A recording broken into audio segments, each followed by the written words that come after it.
जय हिंद। कहाँ हालचाल है हो भाई वालोगिन। बाबू, अगर आप जेपीएससी और जेएसएससी जैसे एग्जाम की तैयारी कर रहे हैं और आप हिंदी पेपर लेने की सोच रहे हैं, तो यहाँ जेपीएससी और जेएसएससी जैसे एग्जाम को कैसे निकाला जाए उसकी स्ट्रेटेजी के साथ साथ आपको वैसे ही कॉन्सेप्ट दिए जाते हैं। क्योंकि मुझे ऑफलाइन और ऑनलाइन पढ़ाने की काफी लंबे दिनों से एक्सपीरियंस है बाबू। तो मुझे पूरी उम्मीद है कि जो मैंने आपको पहले वीडियो दिया था वो आपने देखा होगा और वो सारे कॉन्सेप्ट को आपने समझा होगा। हम पूरी विस्तार में आपको बताए थे। हिंदी की सामान्य परिचय के क्लास 1 में, ये आपका क्लास 2 है। क्लास 1 में आपको मैंने बताया था कि बाबू भाषा किसे कहते हैं। अरे बाबू, बोली क्या होती है, वो उपभाषा क्या होती है, भाषा क्या होती है, राष्ट्रभाषा क्या होती है, सारी भाषाओं के बारे में मैंने आपको बताया था। साथ ही साथ स्वर व्यंजन क्या होते हैं, स्वर्ण वर्ण क्या होते हैं, व्यंजन वर्ण क्या होते हैं, सारी चीजों के साथ साथ हम कई कॉन्सेप्ट हम आपको बताए थे कि बाबू हिंदी शब्द की उत्पत्ति कहाँ से हुई है, बाबू हिंदी भाषा की उत्पत्ति कहाँ से हुई है। वो सारी चीजें, चूंकि हम आपको अभी एक ऐसे कॉन्सेप्ट दे रहे हैं, एक ऐसे मटेरियल आप तक पहुंचा रहे हैं ताकि आपका आधार मजबूत हो पाए। इसी क्रम में ये आपका दूसरा क्लास है। दूसरा क्लास में हम आपको बताएंगे, उसी में से हम आपको ये चीजें बताएंगे कि आप कई बार हिंदी को पढ़े होंगे। हो सकता है आप डा और ढा और अड़ा और अढ़ा को एक ही चीज समझ बैठे होंगे। इसके बीच मैंने आपको आज 5 अंतर भी बताएंगे कि बाबू डा और ढा, अढ़ा, अढ़ा का प्रयोग कहाँ करना, अड़ा और अढ़ा का प्रयोग कहाँ करना है, ये सारी चीजें हम आपको बताएंगे। आप चीजों को सिर्फ देखते रहेंगे।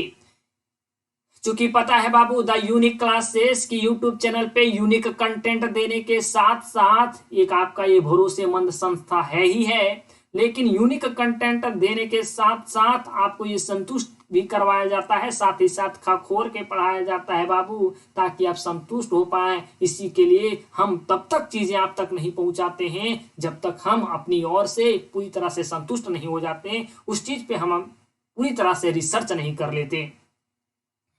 हालांकि बाबू, आपको एक और भी चीजें बतानी थी। हम एक चीज और यहाँ ऐड करना चाहेंगे कि आपने थंबनेल में जैसा ही देखा वैसा ही बात है कि यहाँ फ्री के बराबर आपको तैयारी करवाई जाएगी। हम सोचलिए भाई वाह कि 76% लोग हमारे झारखंड में कृषि कार्य पे आधारित है, और कृषि कार्य पे जो आधारित है ओकरे बेटा बेटी कंपटीशन के तैयारी करो, प्रतियोगिता परीक्षा के तैयारी करो है भाई वाह।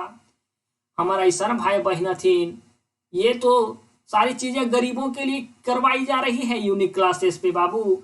चूंकि आपको पता है कि जब लोग हजारों हजारों फीस ले रहे थे, उस समय भी मैंने 499 रुपये में जेएसएससी सीजीएल खोटा कंप्लीट पढ़ाया था, और संतुष्ट करके पढ़ाया था, लोगों को लाइन बाय लाइन पढ़ाया था। अगर आप इस वीडियो को कोई पेड वाले स्टूडेंट देख रहे होंगे 499 रुपये वाले, यकीन मानिए वो सारे बच्चे संतुष्ट हैं। आप कमेंट के माध्यम से भी हमें बता सकते हैं कि आप अगर 499 रुपये कोर्स लिए होंगे तो लाइन बाय लाइन आपको मैंने पढ़ाया है या नहीं। ये पूरी तरह से मैंने आपको लाइन बाय लाइन चीजों को पढ़ाया है, क्योंकि मेरा एक ही मकसद रहता है। हालांकि मैं ही आपको झारखंड जी के खोटा हिंदी पढ़ाऊंगा बाबू, मेरे पास खर्चा है ही नहीं। हम आपसे पैसा क्या लेंगे? 5,000 का कोर्स हम आपको 499 रुपया में देंगे। खाली वाईफाई रिचार्ज हो जाए, एक आदमी रहेगा टाइप करने वाला, उसको खाली पैसा मिल जाए। अरे हम तो क्या बाबू, हम आपके लिए तो कर ही सकते हैं, फ्री कामें कर सकते हैं बाबू। मेरे पास खर्चे नहीं है, क्या हम टीचर को रखे हैं? हम खुदे पढ़ाते हैं। चाय पानी पिलाने वाला को रखे हैं तो हम अपने खुदे पी लेते हैं। मेरे पास खर्चे नहीं है। तो आपको बाबू, गरीबों के लिए ये जो आपकी चीजें चलाई जा रही हैं, और मुझे पता है कि 76% आबादी जो है कृषि कार्य पे आधारित है, कहां से हजारों हजार रुपया लेकर के आएगा बाबू। जिस प्रकार से मैंने नाम मात्र की फीसों में जैसे सीजीएल कोठा पढ़ा दिया, ठीक उसी प्रकार से आपके सारे चीजें मैंने तो मेरे द्वारा झारखंड जी के हिंदी कोठा पढ़ाया जाता है। अगर कोई 3500 का जनरल कोर्स होगा तो मैं आपको 499 रुपया में दे रहा हूं। अगर 5,000 का होगा फिर भी 499 रुपये में, 2500 का होगा फिर भी 499 रुपये। कोई कोर्स ले लीजिए आप लोग, हिंदी का कोटा का, झारखंड जी के का, चाहे वो जेपीएससी का हो चाहे वो जेएसएससी का हो, 499 रुपये में ही आपको लेना है। और ये हम पूरी गारंटी देते हैं कि अगर आप कोई 3500 रुपया दे करके भी कहीं पढ़ेगा और 5000 रुपया दे करके पढ़ेगा तो आप उससे 20 ही रहेंगे। मतलब कोई 80 अगर कहीं से पढ़ करके नंबर लाता है तो ये हम आपको गारंटी देते हैं कि 85 मार्क्स हम आपको दिलाएंगे। कोई 85 लाता है तो हम आपको 90 मार्क्स दिलाएंगे। द यूनिक क्लासेस इसी के लिए जाना जाता है बाबू। तो आप इस चीज के लिए बेफिक्र रहेंगे, हम हैं तब तक। आप बिना, ऐसा नहीं है कि पैसा के बिना आपकी पढ़ाई नहीं होगी, बस एक सिस्टम चल जाए, हमें पैसा किसी को देने की जरूरत नहीं है। अगर आप इच्छुक हो तो आप दिए गए नंबर पे कॉल कर लेंगे, जानकारी लेने के बाद ही आप एडमिशन लेंगे बाबू। ये एडमिशन तब तक लिया जाएगा जब तक सर्वर ना बैठे, क्योंकि एडमिशन बहुत सारे एडमिशन हो चुके हैं। पेड़ वाले स्टूडेंटों को पहले पता चल गया था क्योंकि ग्रुप में उन लोग को इन्फॉर्म कर दिए थे। तो जो चीजें बचती है, सर्वर जब तक काम करती है, हालांकि हमारे एप्लीकेशन पे जो है एडमिशन क्लोज कर दिया जाता है ना। तो ये सारी चीजें आपको ध्यान में रखेंगे। और एक ही लाइन में हम आपको बताएं कि एग्जाम ओरिएंटेड सारी चीजों को पढ़ाई जाएगी, क्योंकि पढ़ने के लिए अगर हम लोग बैठे तो पूरा जीवन भी कम पड़ेगा, पढ़ाई कम नहीं पड़ेगी। हम आपको वो चीजें दे दें जो आप, जिसके लिए आप मेरे पास आए हैं, आपको जो भी चाहिए तो हम वही चीज आपको पढ़ाएं, है ना। तो वही बात है बाबू, जिंदगी लंबी नहीं महत्वपूर्ण होनी चाहिए ना। तो ऐसा मत समझिएगा कि 17,000 की फैमिली जो है हमारे पास, 17,000 से प्लस की जो फैमिली है वो 17 लाख के बराबर ये मेरी फैमिली है। और ये भरोसा करके मेरे साथ जुड़े हैं और इनके भरोसा पे हम हमेशा खरे उतरे हैं। तो मुझे पूरी उम्मीद है कि आप इसका जरूर लाभ उठाएंगे और अपने पैसे को बचाएंगे, अपने माँ बाप के पैसे को बचाएंगे। बाकी कैसे आपको नोट्स देना है, कैसे पढ़ाना है, क्या चीजें आपको किस प्रकार से तैयार करना है, चूंकि बाबू हम खिलाड़ी तैयार करते हैं और इस प्रकार से उस खिलाड़ी को तैयार करके उस मैदान में हमें भेजना है ताकि वो खिलाड़ी मैदान में जाए तो झंडा गाड़ के आवे। चलिए, इस चीजों को हम लोग, आप इस चीज को ध्यान रखिएगा और दिए गए स्क्रीन पे जो आपका नंबर था उस पर आप कॉल करके जानकारी प्राप्त करिएगा, अपना एक सीट बुक करिएगा, है ना। जिस पे आपको एडमिशन लेना हो आप ले लीजिएगा, क्योंकि ये आपकी झारखंड की एक ऐसी संस्था है जो न्यूनतम फी ही नहीं कहेंगे, माने समझिए एक सहयोग राशि पे आपको तैयारी करवाती है। बाकी तो बाबू चीजें तो आप ही देख रहे हैं। तो आइए बाबू हम लोग यहाँ से स्टार्ट करते हैं।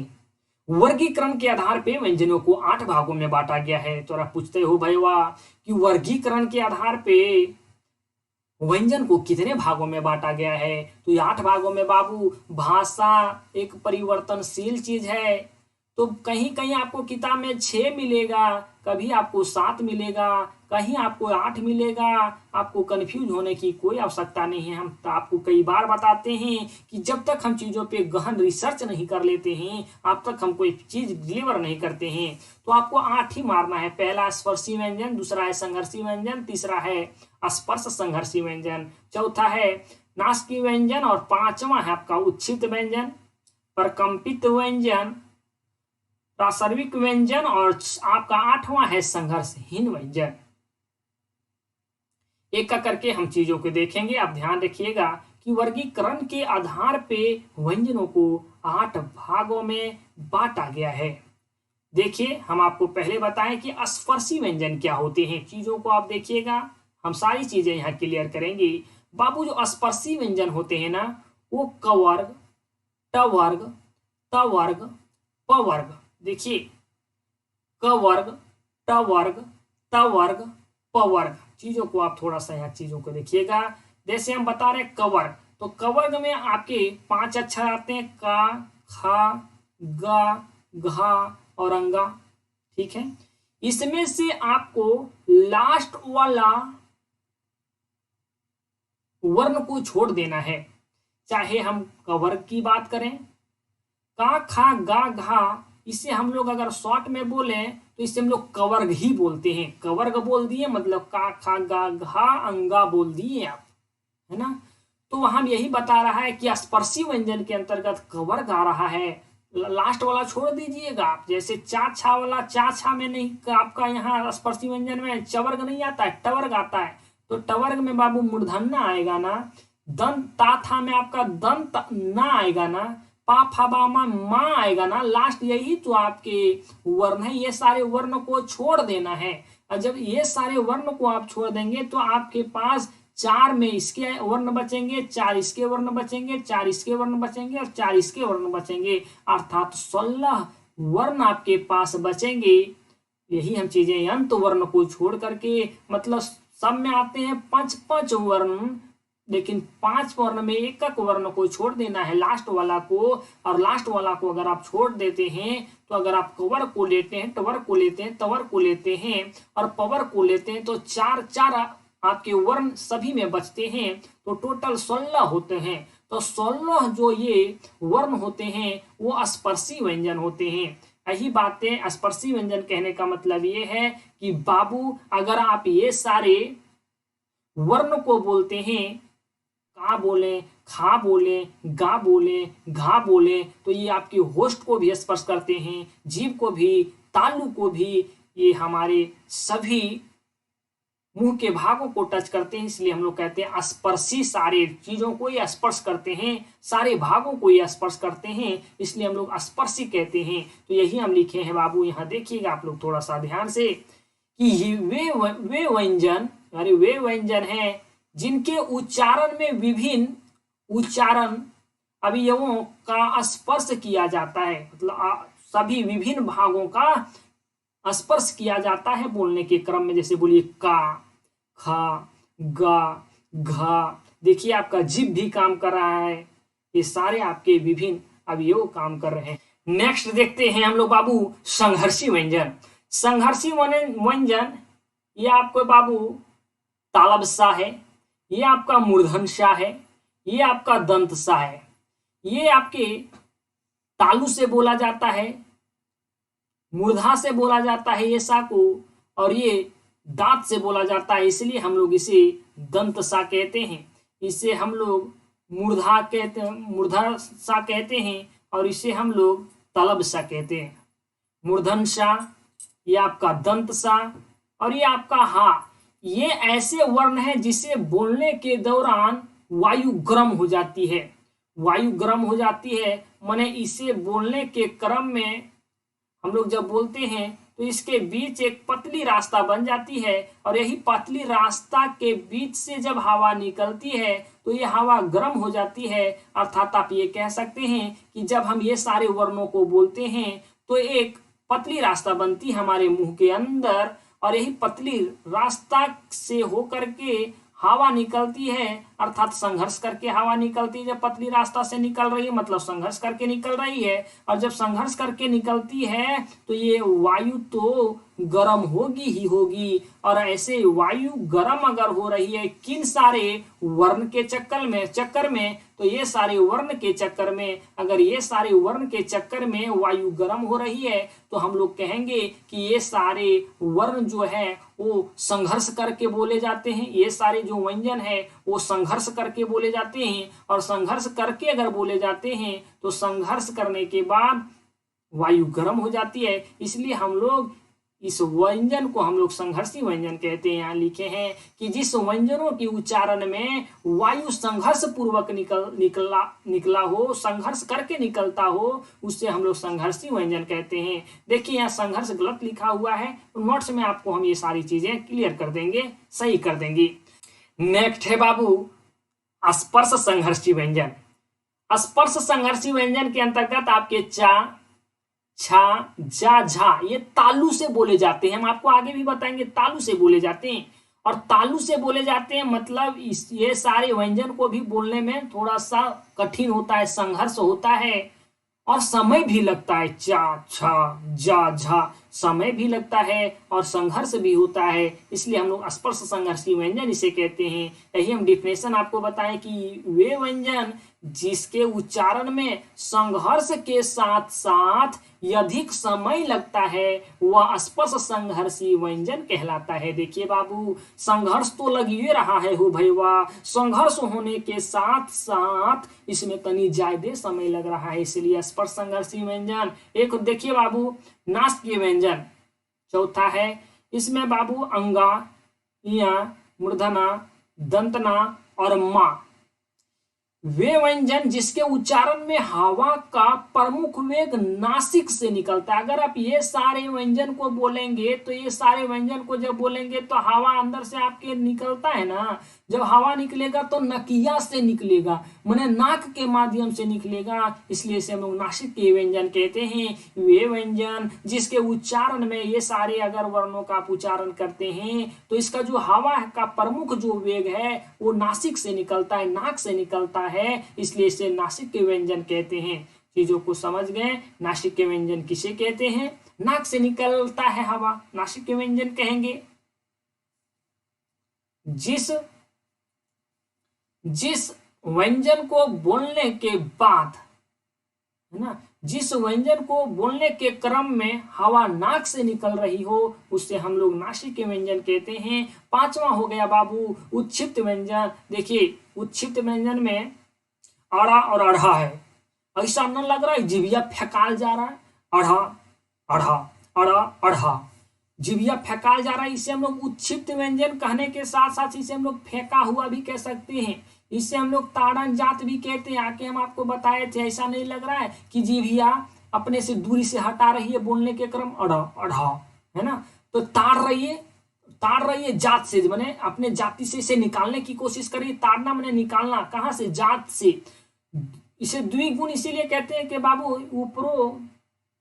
ऊपर भी टच करता है और नीचे भी टच करता है, इसलिए हम लोग इसे द्विपृष्ठ कहते हैं। और द्विगुण इसीलिए कहते हैं क्योंकि इसे बोलने में दुगुना समय लगता है। जैसे डा और ढा बोलेंगे तो आराम से बोलेंगे, अड़ा अढ़ा बोलेंगे ना तो दुगुना समय लगता है, इसलिए हम इसे द्विगुण भी कहते हैं। वे व्यंजन जिनके उच्चारण में जिह्वा ऐसा महसूस करती हो, है ना, कैसा महसूस करती हो, जैसे हमारा जिभ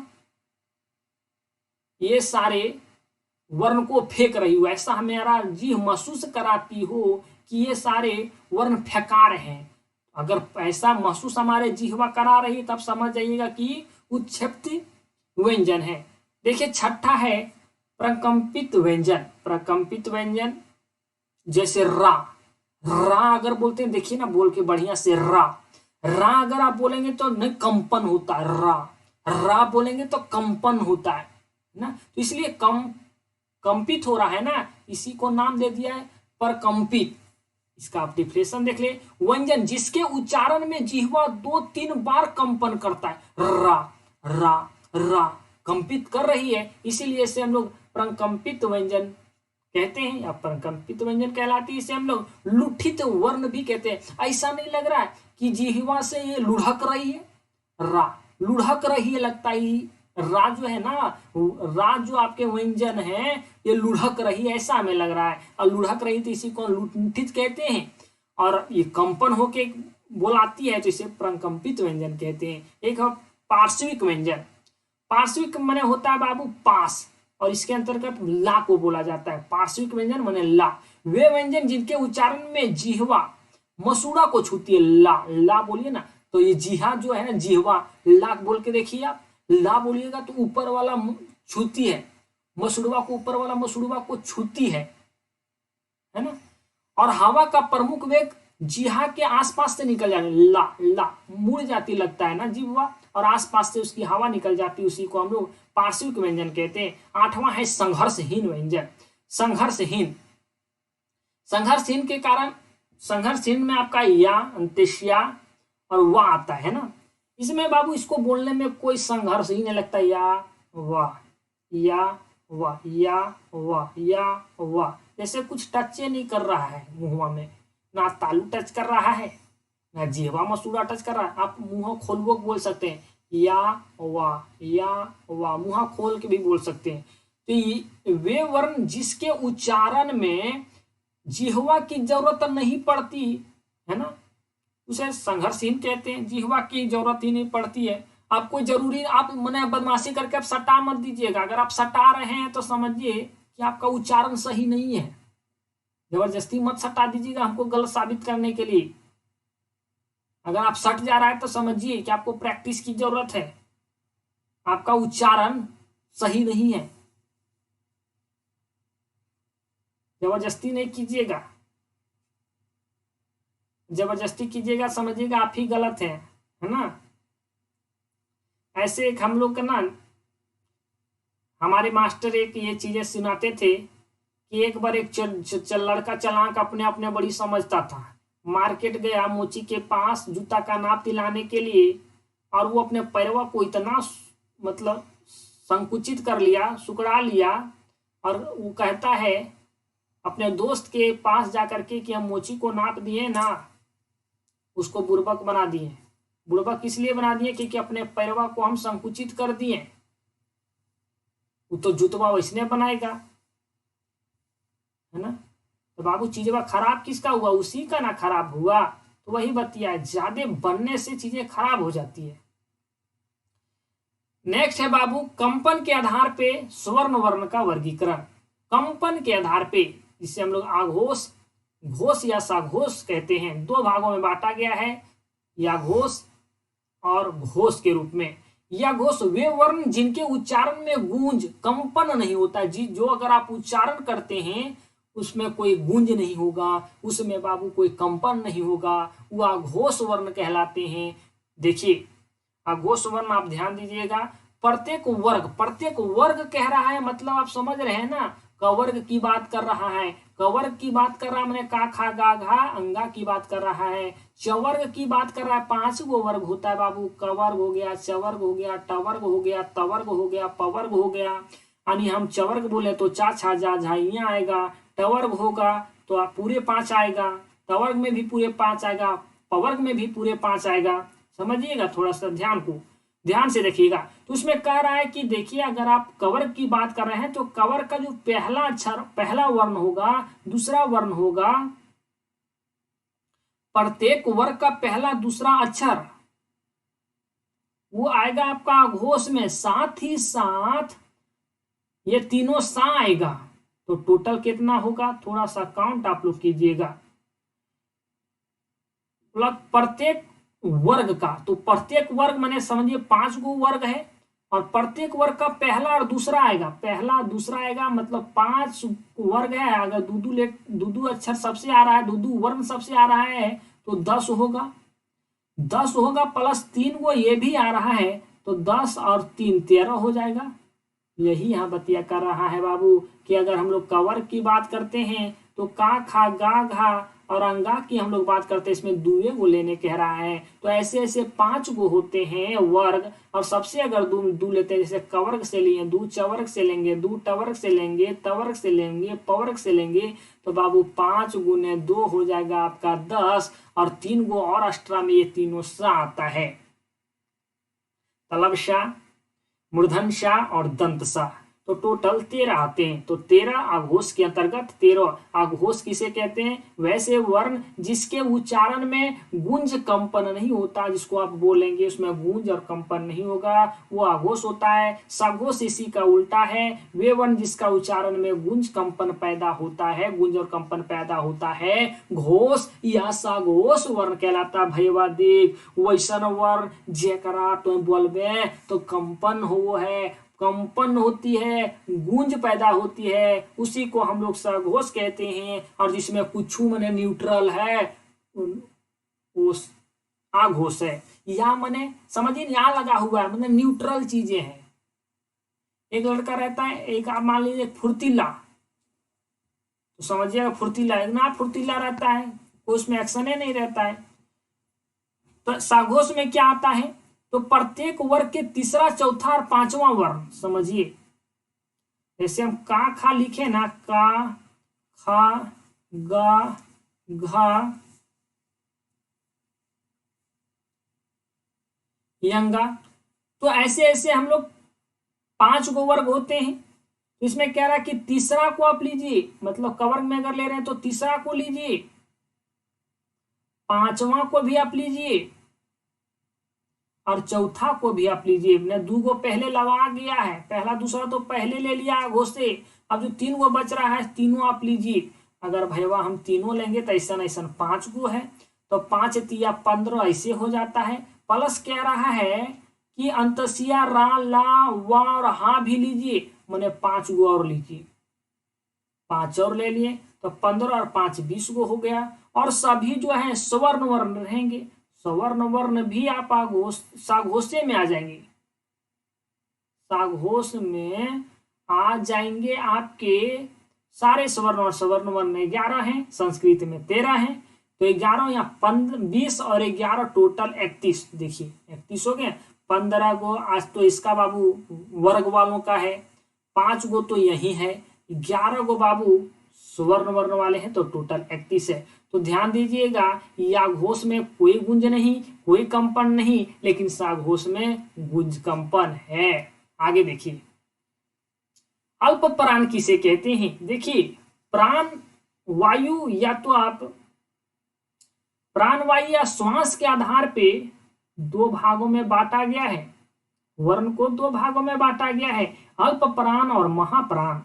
अल्प प्राण में यही समझिए बाबू कि अगर कोई भी चीज बोलने में अधिक हवा लग रही है तो महाप्राण होगा, जिसमें कम हवा की जरूरत पड़ रही है वो अल्प प्राण होगा। देखिए अल्प प्राण क्या है, वे वर्ण जिसके उच्चारण में मुख है, जो मुहमा है, भीतरी भाग से कम मात्रा में वायु बाहर निकालती है, मैंने कम हवा निकल रही है। कोई भी वर्ण बोलने में अगर कम हवा निकल रही तो समझिएगा कि अल्प प्राण है। इसमें बता रहा है नोट में, नोट मैंने विशेष, हिंदी में नोट मैंने इंग्लिश में आप लोग नोट लिखते हैं ना, इसी को हम लोग हिंदी में विशेष कहते हैं। प्रत्येक वर्ग का पहला, तीसरा और 5वां वर्ण जो है वो अल्प प्राण है। देखिए हम लिख के देख लेते हैं, का, खा, गा, घा, अंगा है। इसमें बता रहा है ना कि प्रत्येक वर्ग मैंने 5 गो वर्ग है, चा छा जा झा यह भी होगा। तो प्रत्येक वर्ग का जो बोल रहा है पहला मैंने का, तीसरा मैंने गा और 5वां अंगा, ये जो है वो अल्प प्राण है। अल्प प्राण कहने का मतलब डिफिनेशन से हम यही समझ लें कि कम में हवा लगता है। तो हाँ बाबू का में तो लगी रहा है, का, गा, अंगा तो आराम से बोलते हैं, लेकिन का के तुलना में अगर देखते हैं तो खा में ज्यादा हवा लगता है। लिखिए का, खा में हवा फेंक रहा है ज्यादा, गा में कम फेंकता है, घा में ज्यादा फेंकता है, लग रहा है बेस मार रहा है ना। तो देखिए का, गा और अंगा में कम हवा फेंक रहा है तो होगा अल्प प्राण। अब बाकी तो 5 गो होता है, 3 गो यही ले लिया बाबू, 3 गो यह अमटा लिया, मैंने यही अपने हथिया लिया, बच रहा है 5 मैंने 5 ना होता है 2 ना बच्चा।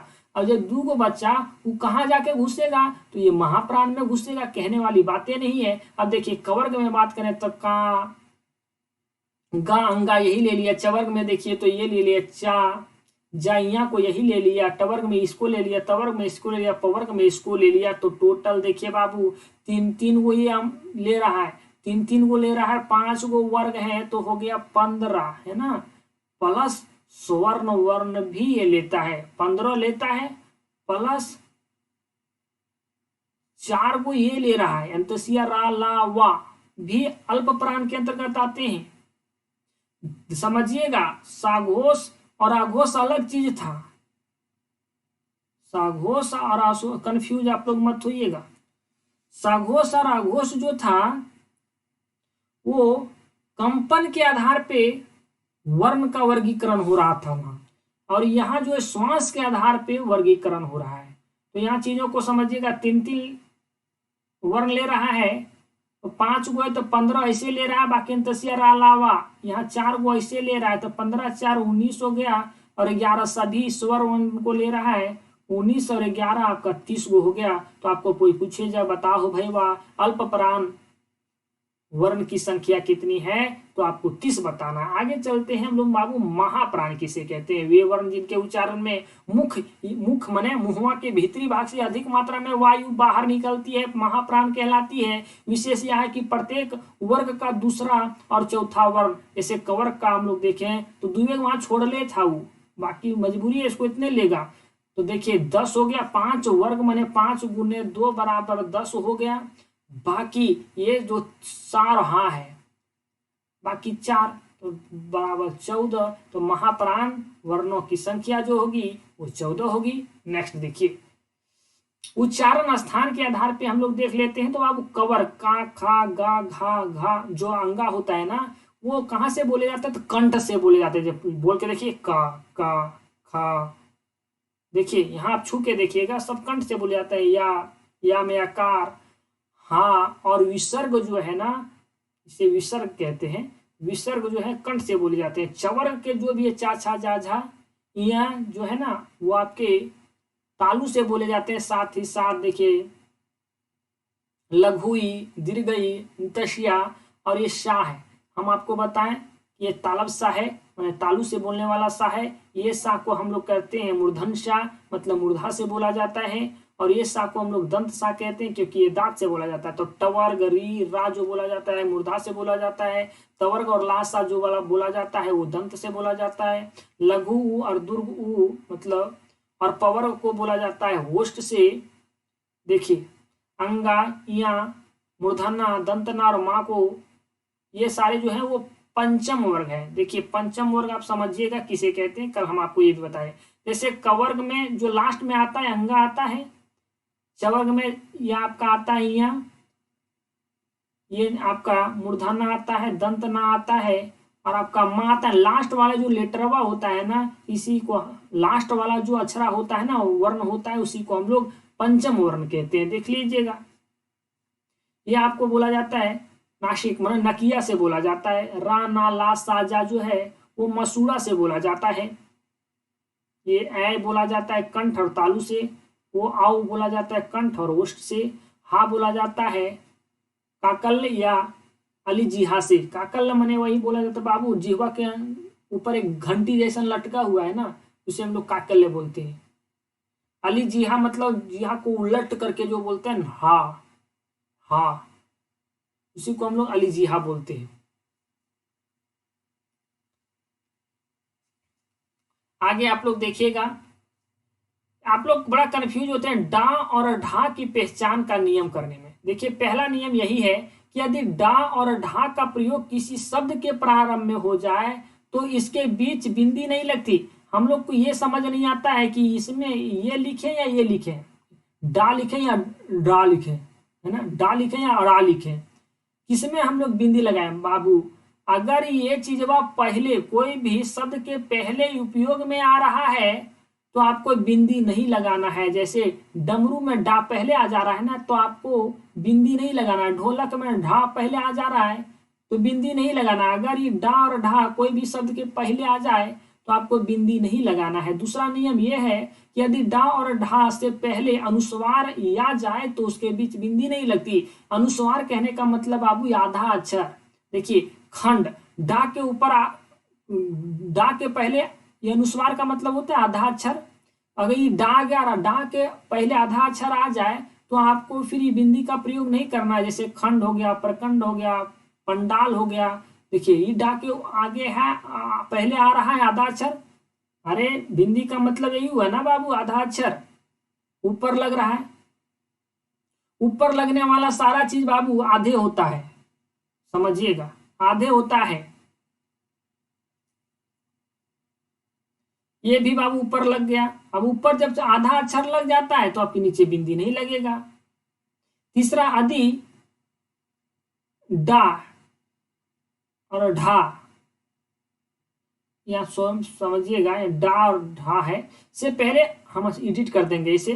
पहले अधूरा पंचम वर्ण आ जाए। अधूरा जो है पंचम वर्ण, पंचम वर्ण किसे कहते हैं हम आपको बता दिए पहले ही बाबू। अंगा को, इया को, मूर्धना को, ना को और आपका माँ को, ये सारे आपके पंचम हैं। पंचम वर्ण अगर आ जाए तो उसके बीच बिंदी नहीं लगती। जैसे देखिए अधूरा, अधूरा पंचम वर्ण, देखिए ये कह रहा है अधूरा पंचम वर्ण, जैसे इसका आधा आ जाए, इसका आधा आ जाए, इसका आधा आ जाए, इसका आधा आ जाए, इसका आधा आ जाए, तो फिर बिंदी नहीं लगती। जैसे अगर पंडित लिखते तो ये ना आ गया ना, मूर्धन्य आ गया, तो अब हम लोग डा बाद में आया तो इसमें हम लोग बिंदी नहीं लगा सकते हैं। यहाँ भी आ गया तो इसमें बिंदी नहीं लगेगा, यहाँ भी आ गया तो इसमें बिंदी नहीं लगेगा। जैसे डंडा में, प्रखंड में, खंड में, सांधा में, ये जो आधा आ जाता है ना, आधा अगर आ जाता है पंचम वर्ण में, कोई भी वर्ण आधा आ जाए तो फिर नहीं लगेगा बाबू बिंदी। चौथा नियम है कि यदि डा और ढा का प्रयोग तत्सम, तत्सम अर्थात संस्कृत भाषा के शब्दों में हो जाए तो इसके नीचे बिंदी का प्रयोग नहीं किया जाता। यदि डा और ढा का प्रयोग हम लोग हिंदी शब्द के रूप में कर देते हैं तो नहीं लगता। जैसे षड, षड ऋतु, षड्यंत्र, ये सारे जो हैं वो संस्कृत के भाषा हैं, और संस्कृत की अगर भाषा,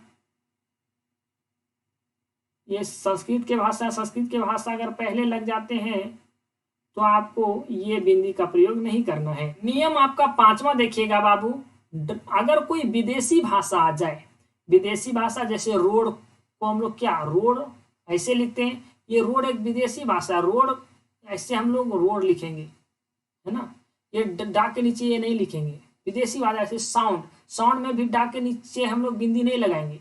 प्राउड, प्राउड भी विदेशी भाषा है, प्राउड भी विदेशी भाषा है, बिंदी नहीं लगाएंगे। जैसे साउंड हो गया, क्राउड भी विदेशी भाषा, हम लोग बिंदी नहीं लगाएंगे। कोई विदेशी भाषा आ जाता है, विदेशी शब्द आ जाता है तो आप बिंदी नहीं लगाएंगे। देखिए बाबू आगे ध्यान दीजिएगा, डा और ढा का प्रयोग, अगर नॉर्मली डा आ जाए तो डी का प्रयोग करेंगे इंग्लिश लिखते समय। जैसे रोड, रोड एक इंग्लिश भाषा है ना, तो ये डा के नीचे आपका बिंदी है नहीं तो आर वो, ये डा के बदले ये डी लिख दिए चलेगा, ढा के बदले डी एच लिख देंगे चलेगा।